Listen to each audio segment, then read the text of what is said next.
ദൈവത്തിൻ്റെ അതിപരിശുദ്ധ നാമം വാഴ്ത്തപ്പെടുമാറാകട്ടെ. നോമ്പിൻ 11-ാം ദിവസമായ ഇന്നത്തെ ചിന്താവിഷയം വിശ്വാസം എന്നതാണ്. എബ്രായർ 11-ാം അധ്യായം അതിൻ്റെ 1-ാം വാക്യത്തിൽ വിശ്വാസം എന്നത് ആശിക്കുന്നതിൻ്റെ ഉറപ്പും കാണാത്ത കാര്യങ്ങളുടെ നിശ്ചയവുമാകുന്നു എന്നിങ്ങനെ പ്രതിപാദിച്ചിരിക്കുന്നു. രണ്ട് രീതിയിലുള്ള വിശ്വാസത്തെക്കുറിച്ച് അല്പസമയം ചിന്തിക്കാനായി ആഗ്രഹിക്കുന്നു.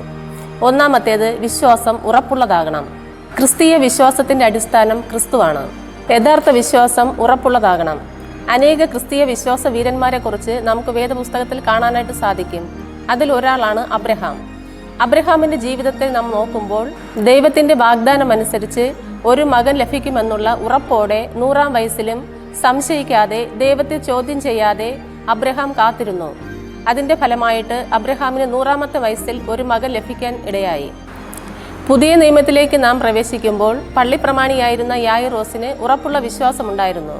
തൻ്റെ മകളുടെ രോഗം മാറ്റുവാൻ യേശുവിന് കഴിയും എന്ന ഉറപ്പുള്ള വിശ്വാസം.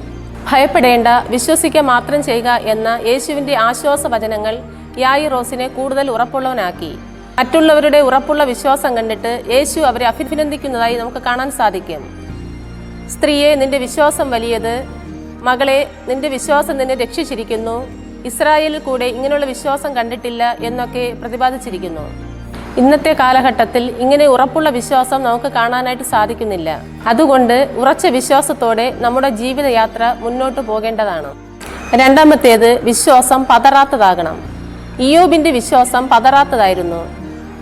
തൻ്റെ സമ്പത്തും വസ്തുവകകളും മക്കളും നഷ്ടപ്പെട്ടപ്പോഴും ഇയ്യോബ് പതറിയില്ല. തൻ്റെ ശരീരത്തിൽ വ്രണങ്ങൾ മുഴുവനും നിറഞ്ഞിട്ടും ഭാര്യ പോലും തന്നെ തള്ളിപ്പറയാൻ ആവശ്യപ്പെട്ടിട്ടും ഇയ്യോബ് പതറാതെ ദൈവത്തിൽ വിശ്വാസത്തോടെ ഉറച്ചു നിന്നു. അതുകൊണ്ട് ഇയ്യോബിന്റെ ജീവിതത്തെ ദൈവം 10 മടങ്ങായി അനുഗ്രഹിച്ചു.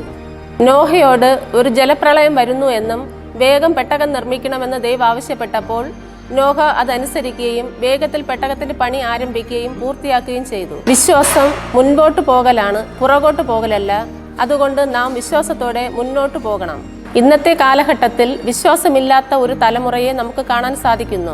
മദ്യത്തിനും മയക്കുമരുന്നിലും അടിമപ്പെട്ട് അവിശ്വാസമുള്ള ഒരു തലമുറയാണ് ഇന്ന് നമ്മുടെ ഇടയിലുള്ളത്.